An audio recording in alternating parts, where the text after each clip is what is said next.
Hello everyone. Before we start, make sure to like and subscribe to the channel and leave a comment with where you're from and what time you're watching. That way, YouTube will keep showing you stories just like this one. Now, let's begin. My neighborhood in suburban Houston has always had a New Year's Eve block party. It's one of those traditions nobody can remember starting. Every December 31st, Cypress Glen Drive turns into a small street festival, with families dragging out folding tables, coolers full of beer and soda, and someone always running speakers from their garage. I was 34 at the time, living on this street since my divorce 3 years earlier, and I had seen plenty of these parties before. Most years, nothing bad happened. Kids ran around with sparklers. Adults got louder as midnight got closer. Someone always set off a Roman candle or two. The party in 2018 began exactly the same way. My daughter, Mackenzie, was staying with her father that week, so I walked down the street alone around 9, carrying a tray of deviled eggs no one would touch and a bottle of wine I fully planned to drink myself. The air already smelled like charcoal and sulfur, that familiar mix of grilling food and early fireworks that always made me feel strangely nostalgic. The Castillo family had their usual setup 3 houses down. Their driveway looked like a mini carnival, with string lights and a bounce house for the younger kids. Roberto Castillo, a broad-shouldered contractor in his 50s who had lived there longer than anyone, stood at the grill like he did every year. His wife Alina handed me a paper plate piled with carne asada before I could even say hello. The crowd looked normal, maybe 60 or 70 people spread across a few connected driveways. Some were familiar faces I'd seen year after year. Others were relatives or friends visiting for the holiday. I settled near the Guillen's garage with a group of women around my age, all sitting in lawn chairs with wine glasses. We talked about nothing important. Work problems, travel headaches, whose kids were doing what. That's when I noticed them. Across the street, a group of younger guys, maybe early 20s, stood around a pickup truck I didn't recognize. They were loud and clearly drunk, swaying as they laughed at nothing. One of them kept opening the truck bed and digging through something inside, but from where I sat, I couldn't see what it was. Around 10:30, the fireworks really started. At first, it was normal. Bottle rockets, sparklers, those little tanks that roll across the pavement shooting sparks. A few of the dads had pooled money for real fireworks from one of those roadside tents, and they set them up in the middle of the cul-de-sac where the street widened. Roberto went over to supervise, making sure everything was angled safely away from houses and cars. Keeping the kids back behind an invisible line everyone seemed to understand. The first big fireworks went up beautifully, bursting red and gold in the sky. Everyone cheered, kids screamed and covered their ears between explosions. For about 20 minutes, everything felt exactly how a neighborhood celebration should feel. Loud, happy, a little messy, but controlled.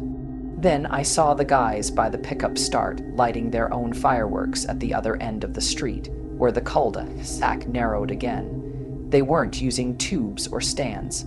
They just set them directly on the pavement and ran back laughing.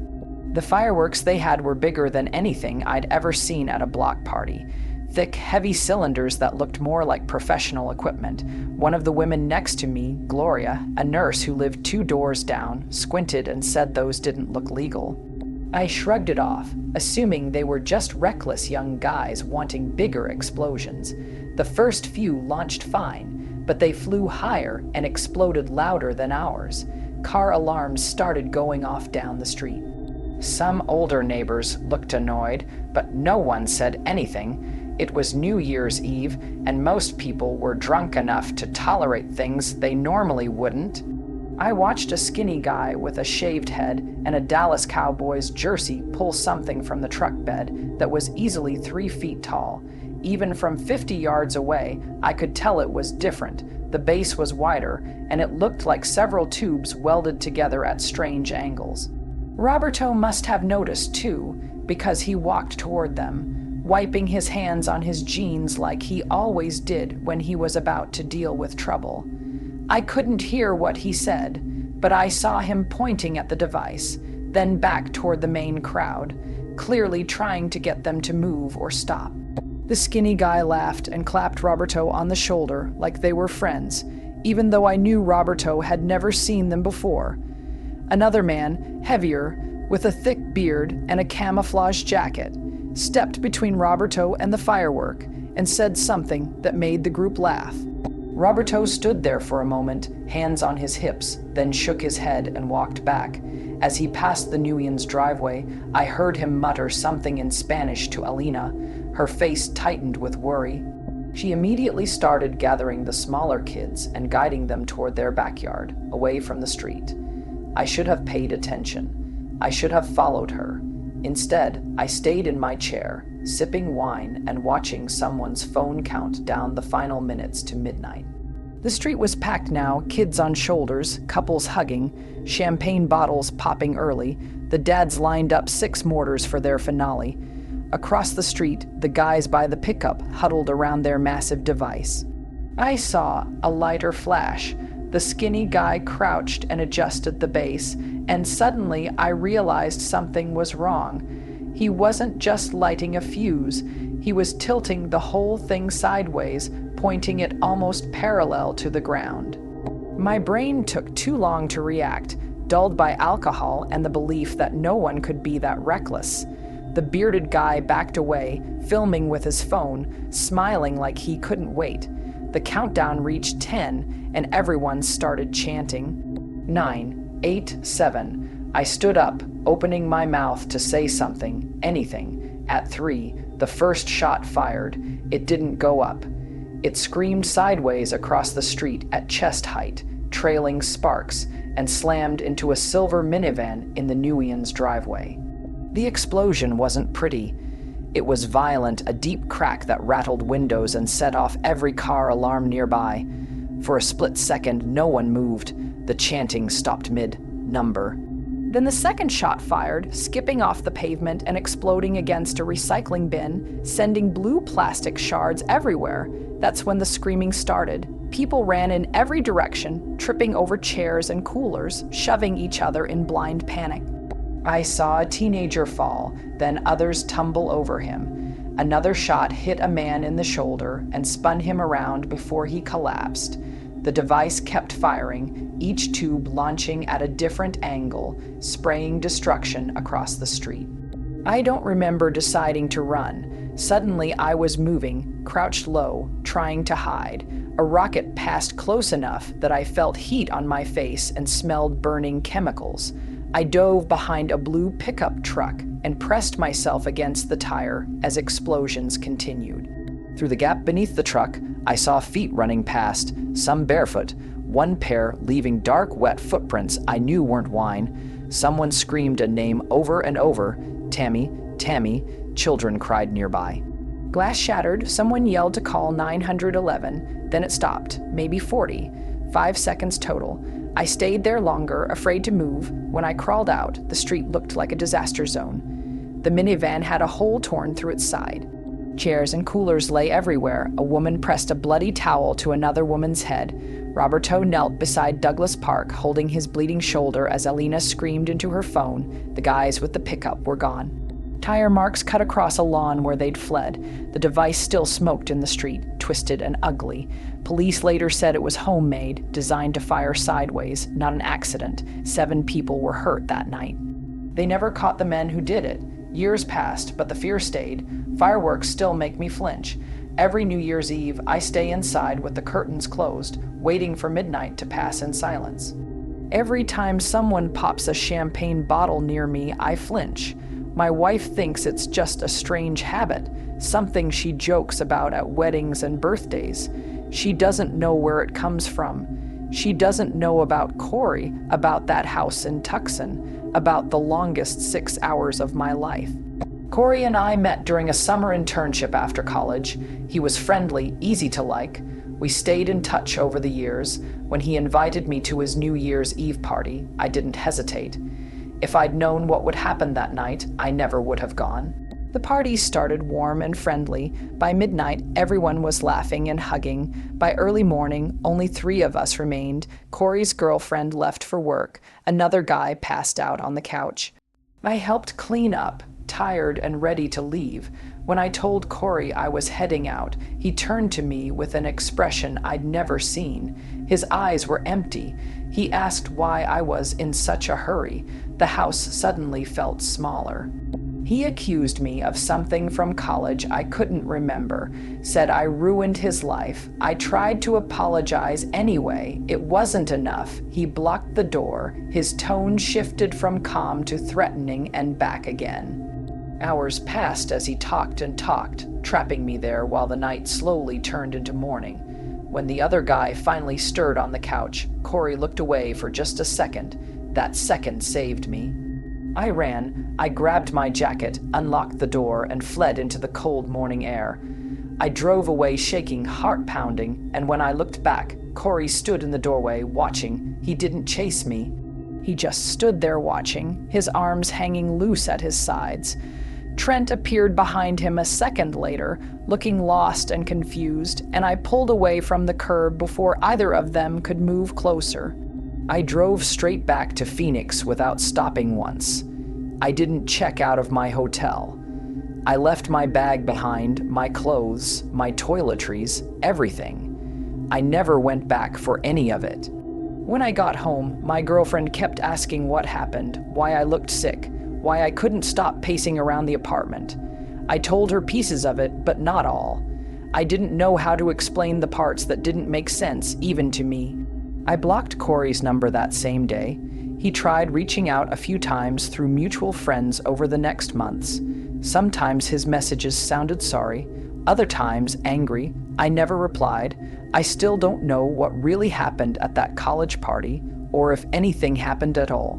Sometimes I wonder if he made it up, built a story in his head to justify something dark and broken inside him. I think about Trent sometimes. I wonder if he ever understood what was happening that night. I wonder if Corey ever turned that same intensity on him. I moved to a different city a year later, partly for work, partly because I couldn't shake the fear that Corey might show up at my door one day. He never did. But every New Year's Eve, when midnight hits and champagne corks start popping, I'm back in that kitchen, watching my friend's face change into something I didn't recognize, realizing too late that some people carry wounds so deep they turn into weapons.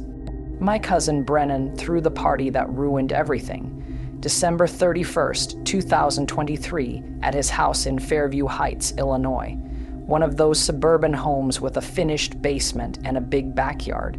He had just turned 40 and was clearly going through some kind of midlife crisis, desperate to prove he could still throw a wild party like we did in college. I graduated in 2015, so I was already at the age where house parties felt uncomfortable, but Brennan insisted. He posted the invite on 3 different social media platforms, which was the first mistake. The more the merrier, he kept saying when I warned him. By 10 that night, there were already over 100 people packed into the house, and I recognized maybe 20 of them. The music was so loud you could feel it in your chest from the driveway. Cars lined Crescent Road, blocking driveways and fire hydrants. Around 11, I stood in the kitchen, holding the same beer for nearly an hour, watching strangers pour in through the back door like it was a nightclub. My girlfriend Paige was somewhere in the living room talking to coworkers. I kept checking my phone, already planning how we could leave right after midnight without Brennan making me feel guilty. The vibe felt wrong. Not obviously bad, just off. Too many people I didn't know. Too many eyes scanning the room instead of enjoying the party. I noticed a group near the sliding glass door. 4 guys, maybe 5, standing close together, not really talking to anyone else. They were dressed fine, but the way they watched the crowd made my skin crawl. I told myself I was being paranoid. It was New Year's Eve. People bring friends, and friends bring more friends. That's how it goes. Around 11:30, I went looking for Paige so we could be together for the countdown. The house was so packed it felt like forcing your way through a concert crowd. I found her in the living room, deep in conversation with a woman I didn't know, so I waved and pointed toward the kitchen to show where I'd be. As I walked back, I passed the front door and saw more people coming in. A steady stream. Brennan wasn't there. He was probably in the basement with the DJ setup and the big screen for the ball drop. No one was checking who entered. The door was just open. I noticed a couple of guys walk in carrying backpacks, which struck me as strange. Who brings a backpack to a house party? I brushed it off, making excuses for something that should have felt like a warning. By 11:45, the basement was shoulder to shoulder.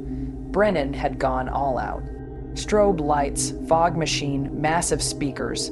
He spotted me and raised his drink, grinning proudly at the chaos. I tried to smile back, but my stomach felt tight. There were only 2 exits down there. The stairs and a small door leading outside. Both were crowded, not blocked on purpose, just packed. I remember thinking that if anything went wrong, getting out would be impossible. I stayed near the stairs, my back against the wall. Paige texted that she was coming down for the countdown. The DJ shouted that we had 10 minutes until midnight. 10 minutes. That was all the normal time we had left. Paige found me at 11:52. I know because I checked my phone when she grabbed my arm. She yelled over the music that she'd lost her purse upstairs and needed to find it before midnight. I told her to forget it, that we'd look later, but she was already pulling away. Her keys were in there, and her anxiety wouldn't let it go. I should have gone with her. I think about that choice all the time.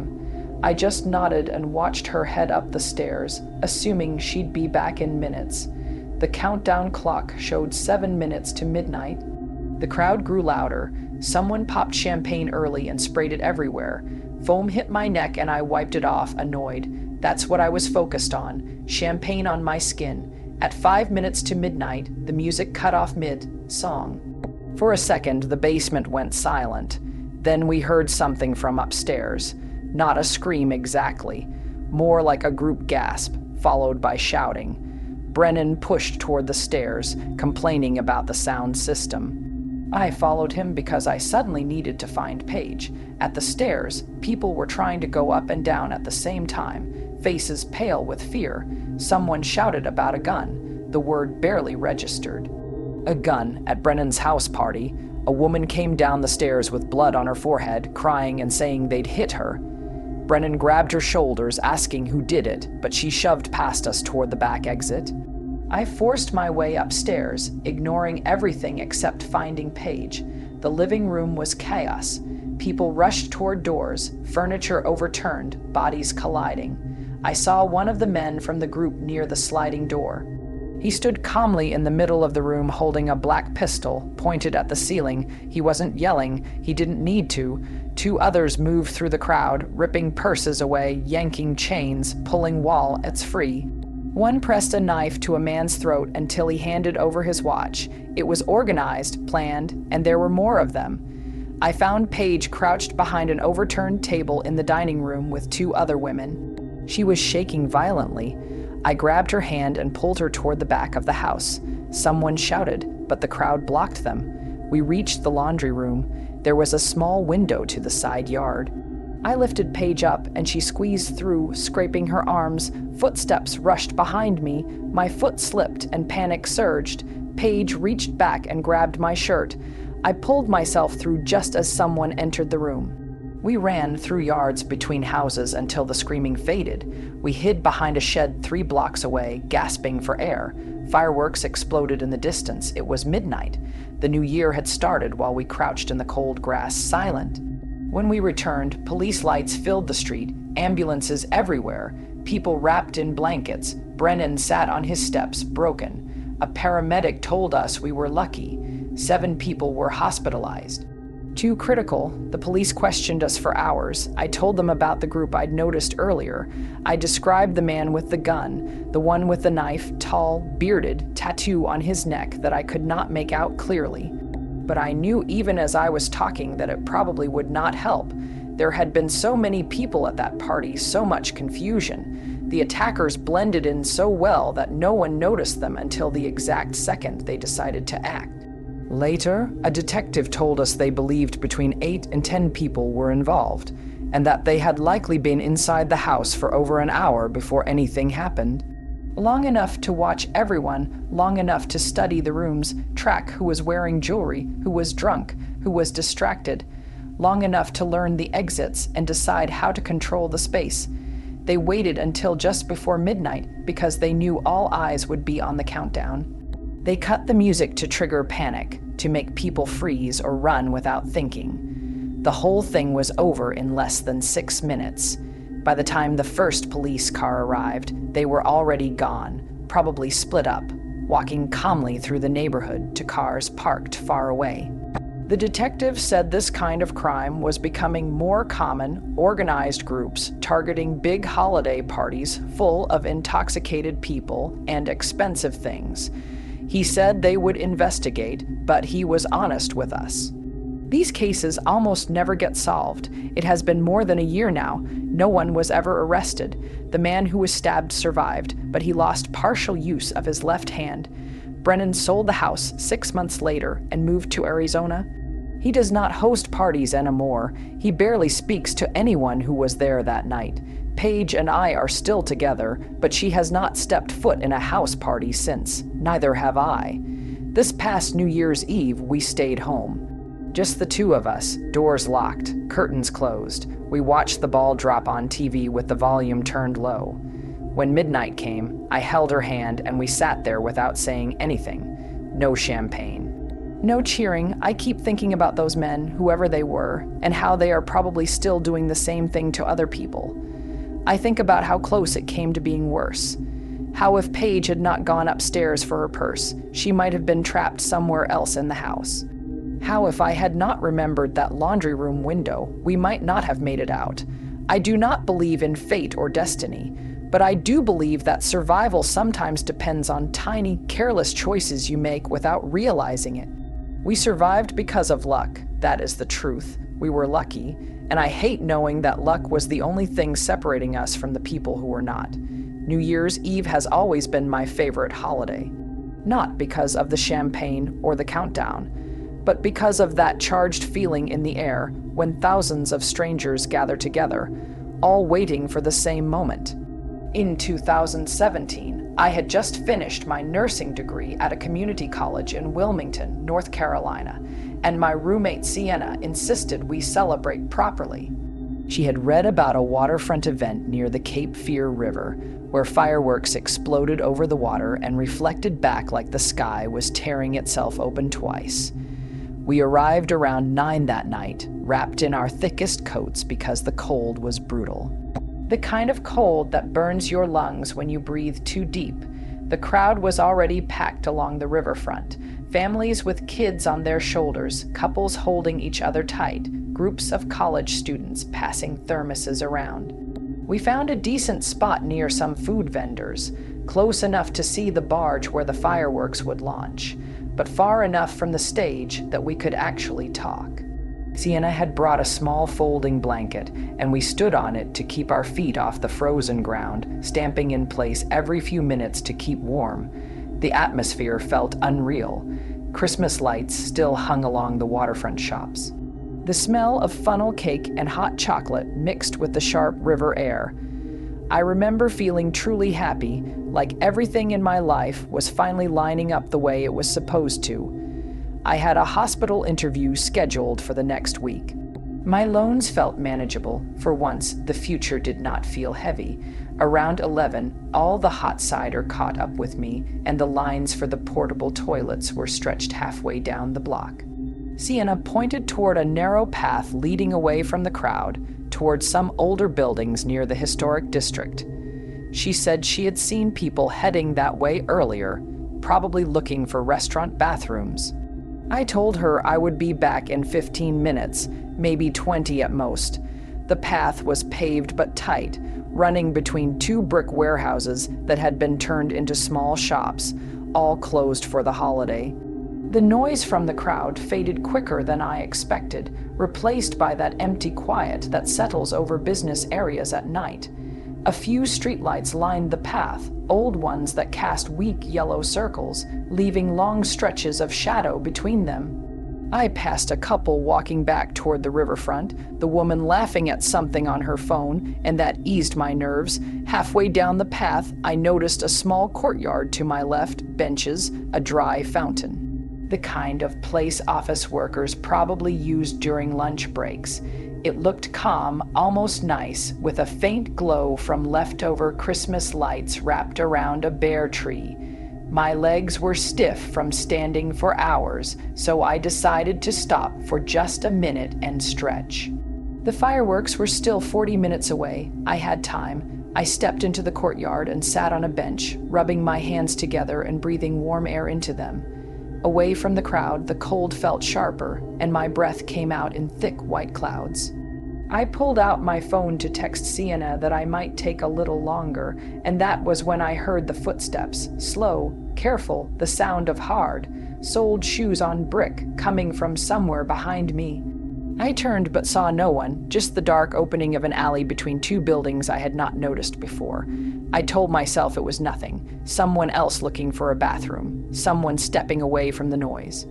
I went back to typing, but my fingers felt clumsy from the cold, and I kept making mistakes. The footsteps stopped. At the time, I did not think much of it. I assumed whoever it was had reached their destination. But something made me look up again, a quiet warning I could not explain. He was standing at the edge of the courtyard, maybe 30 feet away, just outside the reach of the Christmas lights. He was tall, wearing a dark jacket with the hood pulled up. He was completely still, not walking, not checking his phone, not shifting his weight, just standing there, facing me. I told myself he was waiting for someone, maybe texting with his head down where I could not see it. I stood up, brushing off my coat like I had somewhere to go, and started walking back toward the path that led to the waterfront. I did not run. I did not want to feel foolish.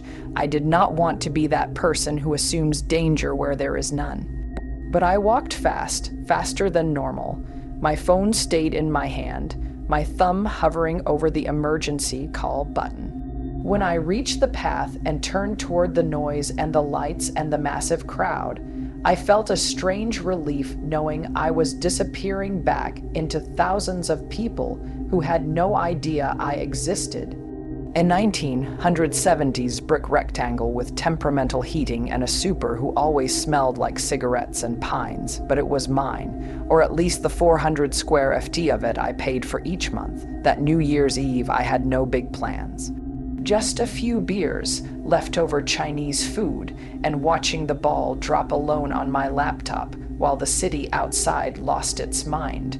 Around 11:30, I started hearing firecrackers popping far away, that uneven, nervous rhythm that always builds as midnight gets closer.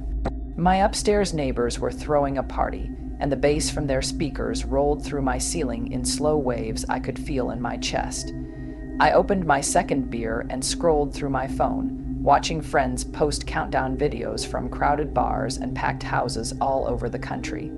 The loneliness slid in the way it always does on holidays, that quiet feeling that everyone else has somewhere to be except you. By 11:50, the noise outside had turned heavy, almost solid, car horns blaring, fireworks snapping like a war zone in every direction.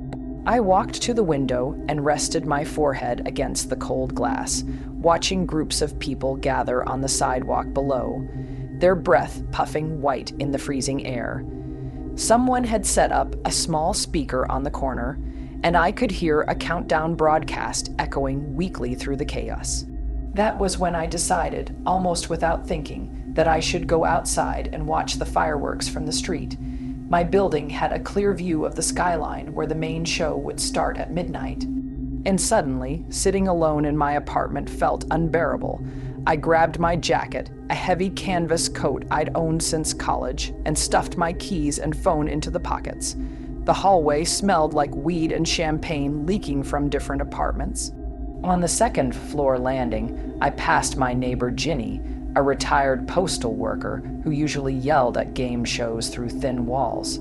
She stood in her doorway holding a glass of something bubbly and raised it toward me with a crooked smile. "Happy New Year, sweetheart," she called, her words already a little slurred. I waved and kept going, feeling that nervous excitement twist in my stomach as I got closer to the front door. The lobby was empty except for a torn silver streamer taped to the mailboxes, catching the flicker of the fluorescent lights.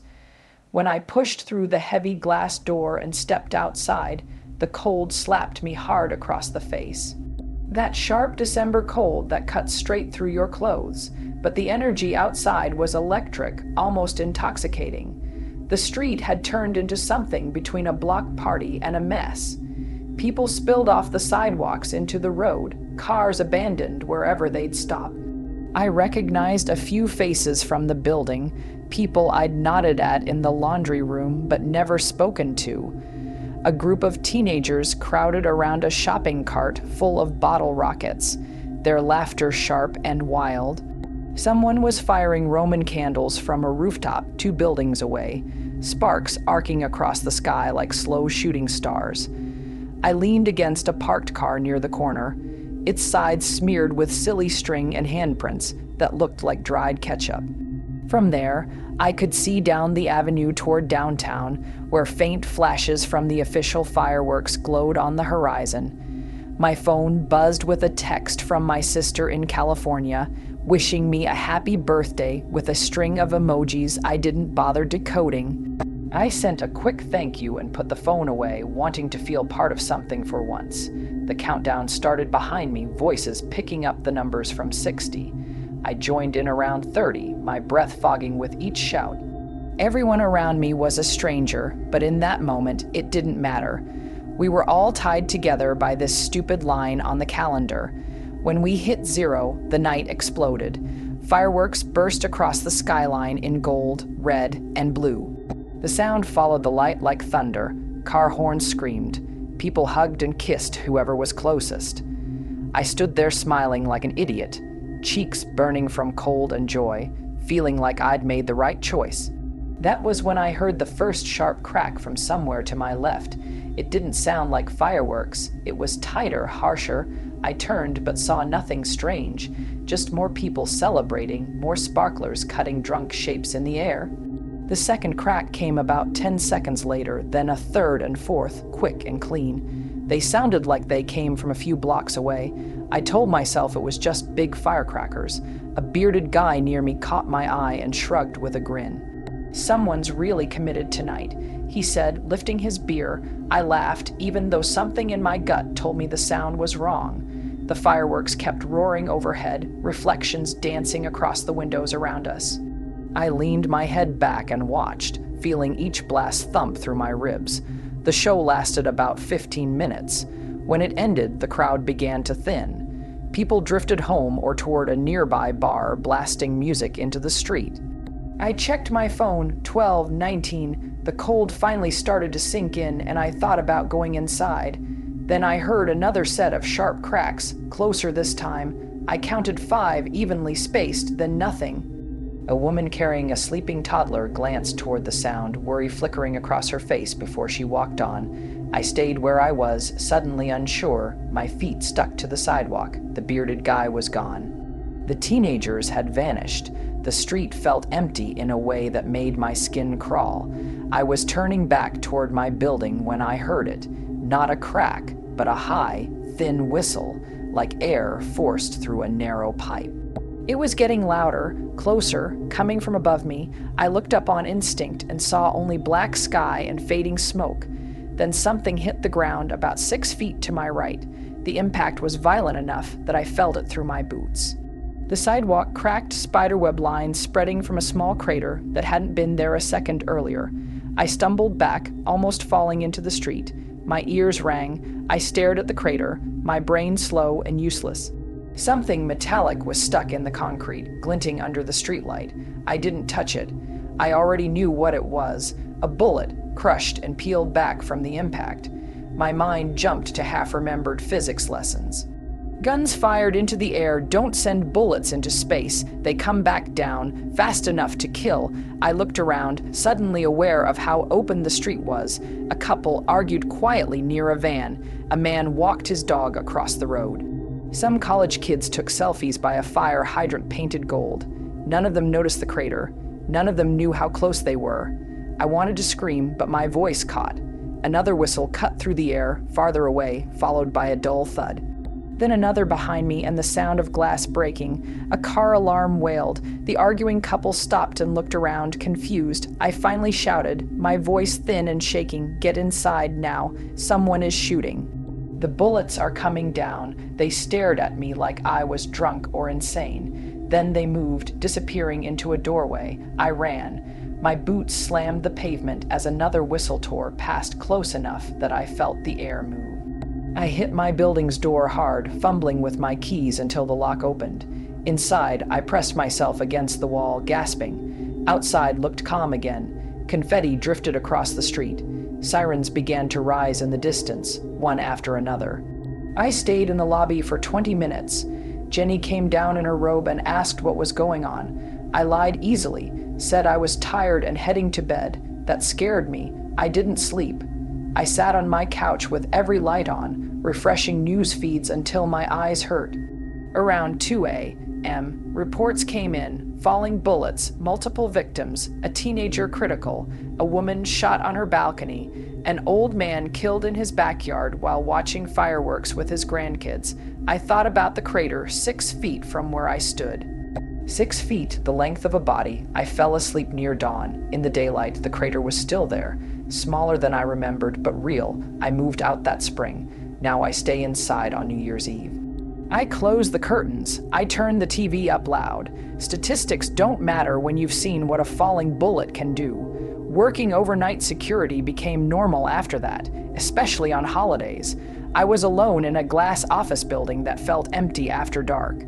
Cameras, patrols, logs, simple. Around midnight, fireworks flashed outside. Inside, the first motion alert chimed. 5th floor, a closed department. The camera glitched. A fire door stood open that shouldn't have been. Logs showed nothing. Alerts stacked up. I went to check. The building felt wrong away from the desk. The 5th floor smelled cold. Dust hung in the air. The door closed when I pushed it, but that didn't help.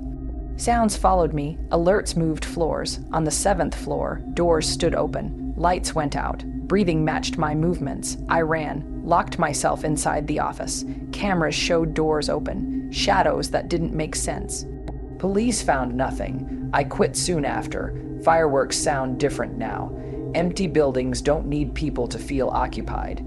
Just before midnight one year, I was home alone again. Fireworks shook the house. I paced. Something slammed into my back door. I called for help. The phone dropped. Footsteps moved through my house while fireworks hid everything. Cabinets opened. Something scraped metal. Police arrived too late. The door was damaged, nothing stolen that made it worse.